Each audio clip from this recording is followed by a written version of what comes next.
Okay, this isn't gonna work. Yeah, that's really high. I can't even reach the Put it button. up just a little higher. Jeez, I've always wanted to do this. You can raise it after me. Well, good morning, everybody, and Happy New Year. I want us a little somber today, but yesterday our conference lost an extraordinary member, colleague, Doug LaMalfa. Doug LaMalfa devoted his life to serving the people of Northern California. He cared deeply for his community, and he stood proudly for the people and the land that he loved. Doug, you could always count on for his candor, his humor, and sadly, that will be missed, and he will be missed. Our thoughts and prayers are with the LaMalfa family, his wife Jill, and their 4 children, as well as his constituents that he served and cared about so deeply. But even in grief, House Republicans are getting back to the people's work. This week, we're cutting red tape to make it cheaper to build and furnish a home. We're advancing 3 appropriation bills that ensure spending is accountable to the people. And that's a massive shift from what Democrats have done and have prioritized over the last 4 years. We need to look no further than Minnesota and the Waltz waste scheme, of which I'm sure our whip will have something to say about later.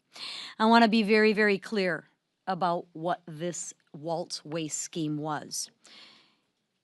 Democrats took money from our kids. Democrats took money from your kids, the kids who need it most, dumped it into fraudulent daycare facilities, and turned the other way when this abuse was reported. This has been their pattern, so this really shouldn't surprise anybody.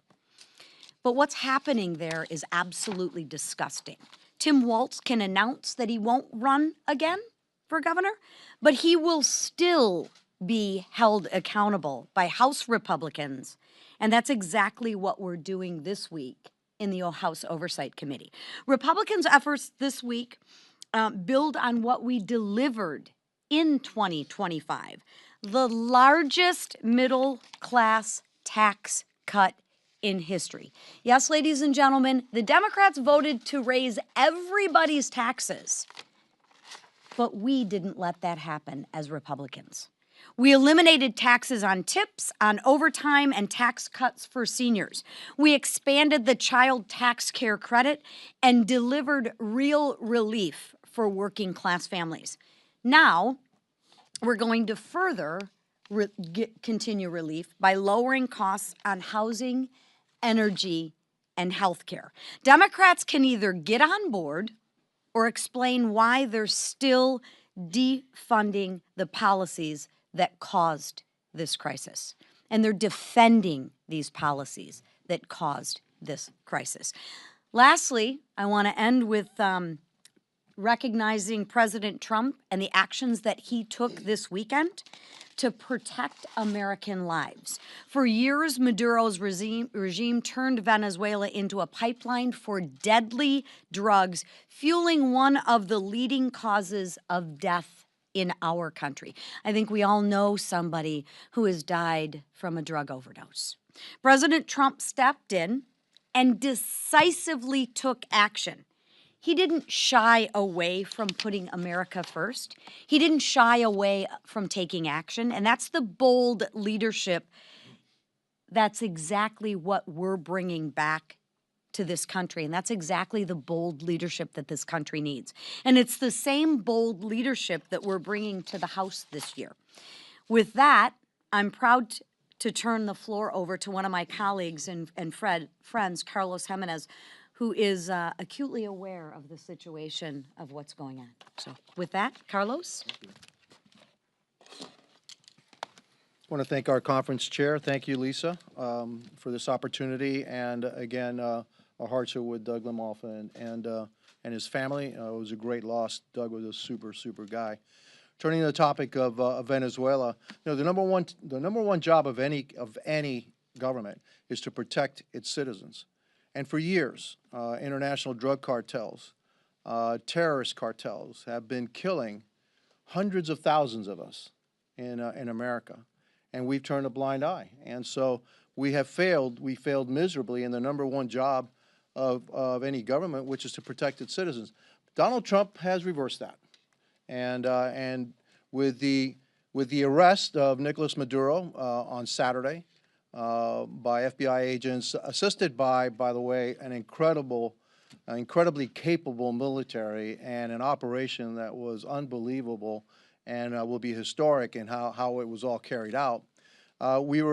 This administration has arrested Nicolás Maduro and his wife and brought them to face American justice for his hand in killing and harming Americans and in also harming American interests. Make no mistake, he was and he is the leader of the Cartel de los Soles from Venezuela. That's one of the cartels responsible for the deaths of, like I said, tens and hundreds of thousands of Americans for years. And so I think this is the beginning of, this is not the end of this struggle, because we have other cartels that we got to look at and destroy as they've had a hand in killing us here in America. And so on behalf of the people that I represent, I want to thank President Trump for the decisive action that he took.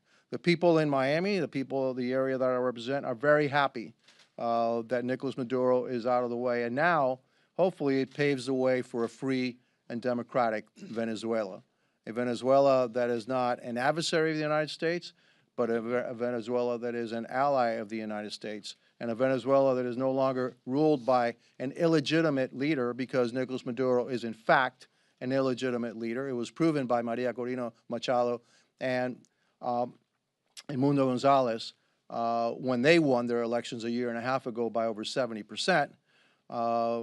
But he's an illegitimate leader, and so now we can turn to a free, hopefully a free and democratic Venezuela. I know that's what President Trump wants, and I know that's what the Venezuelan people in Venezuela and the Venezuelan people that have fled Venezuela want desperately for their homeland, to be able to say that once again they can go back home to a free, democratic, and prosperous Venezuela. Venezuela is one of the richest countries in natural resources in South America. They will be able to restore their country with their own resources.